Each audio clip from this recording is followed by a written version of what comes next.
Kita orang Islam ni, kita tak ambuh. Apabila cakap Islam, kita nak tunjuk kita paling Islam.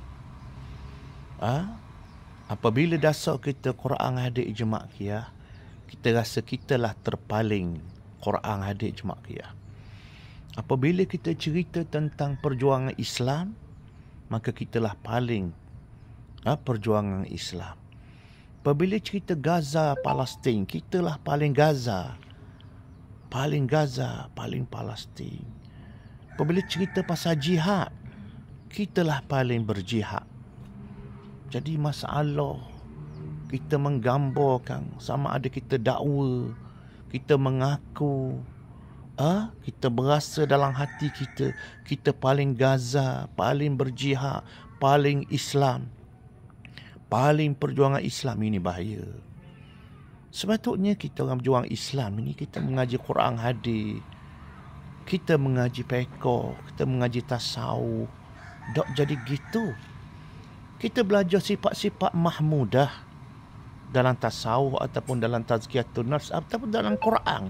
Dalam perjuangan Islam pun ada. Dia panggil sifat-sifat mahmudah.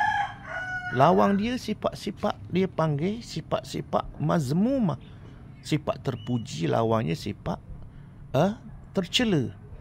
Antara yang tercela tu sombong, ujub, riak, takabur, hasad dengki. Ini sifat-sifat mazmumah. Jadi sifat yang kita rasa ataupun oleh kerana kita duduk dalam politik kepartian ni, kita nak parti kita menang, parti kita berjaya, parti kita terpaling Islam, parti kita terpaling berjihad, nak suruh semua orang sokong kita, biar ramai penyokong kita, ahli kita ni, biar kita menang, biar kita berkuasa, biar kita jadi kerajaan ni. Maka kita cuba nak highlight, nak tunjuk ke orang ramai ni, kitalah terpaling. Paling Islamnya kita, paling ulama'nya kita, paling politik Islam kita. Mari Gaza pula paling Gaza, mari Palestin paling Palestin, maknanya jadi kita nak paling semua dalam keadaan hati kita.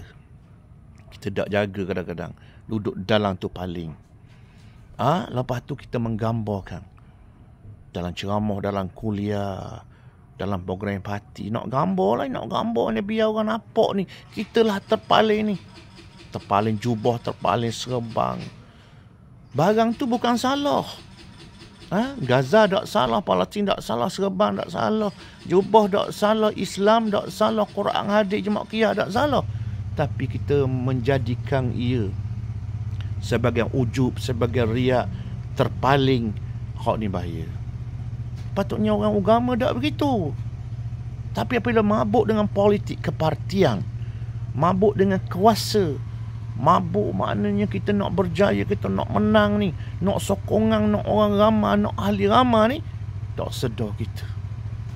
Kalau kita fikir baik-baik, Allah maknanya, kalau kita mengaji, kita melihat dengan mata hati, kita rasa ya Allah jauh dah kita ni, jauh dah. Kita rasa kita terpaling, rupanya jauh dah kita.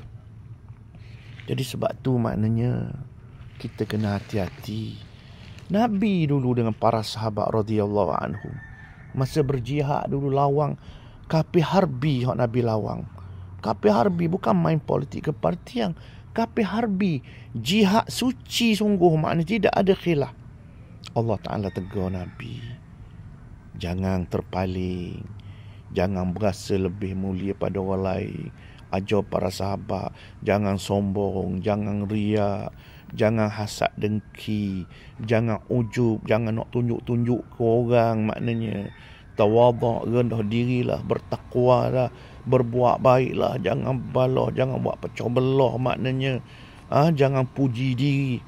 Allah Ta'ala sebut dalam Quran, fala tuzakku anfusakum huwa a'lamu bimanittaqa. Maka jangan kamu puji diri, berasa diri ni lebih ni, pujian ni lebih baik pada orang lain. Jangan duk puji diri. Puji dalam hati ke, puji kok mulut ke, kok badan tubuh, kok tubuh badan ke, bahasa badan ke. Allah kata huwa a'lamu bimanittaqa. Allah lebih tahu siapa yang lebih bertakwa. Takwa itu bukan kerana pakai serban besar, warna putih, warna merah, bukan kerana jubah labuh ataupun tidak. Takwa itu Nabi sebut dalam hadis, dalam hati. Takwa hahuna, 3 kali Nabi sebut, tunjuk ke dada dia. Jadi maknanya kita kena muhasabah, dia panggil. Jangan siapa kita dok sedar dah hak betulnya, dok sedar dah diri kita dah jadi sombong dah, kita dah jadi ujub dah, maknanya kita jadi ujub dah. Kita sudah melampau dah, maknanya.